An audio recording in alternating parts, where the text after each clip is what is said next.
Exposure to international media such as films, TV, and magazines has a significant impact on local cultures. What do you think has been the impact? Do you think its advantages outweigh the disadvantages? This is advantages disadvantages essay. And I have underlined different words in this essay which are important, like international media. Films, TV, and magazines, these are the forms of international media. And you can use different synonyms and collocations in your essay to show the examiner that you have a range of vocabulary in order to get good band scores. So for international media, wherever you, if you get a question in your IELTS writing and there is a word international media, then you can use this word communications and technologies because these are interrelated.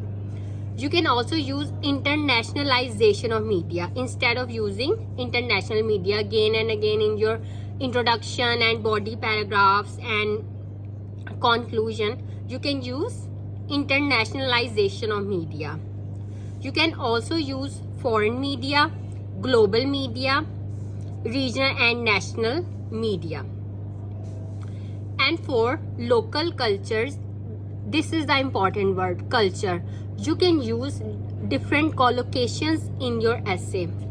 Collocations also have very much importance in IELTS writing.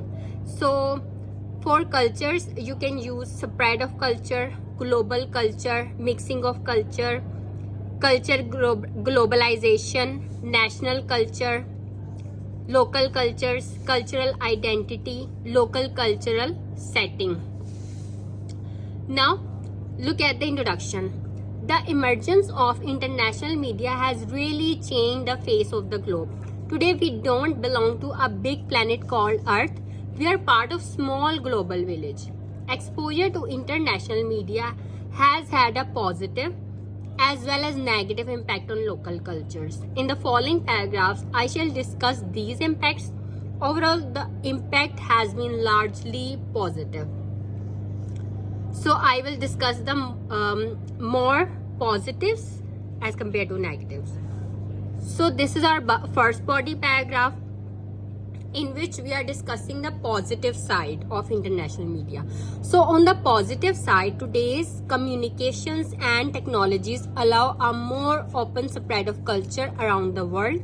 People in far corners of the globe are able to be aware of and share each other's culture.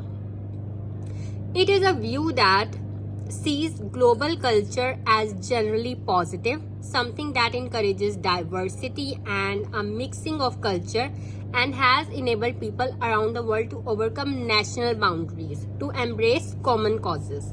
Thus, cultural globalization in itself promotes diversity and respect for other cultures.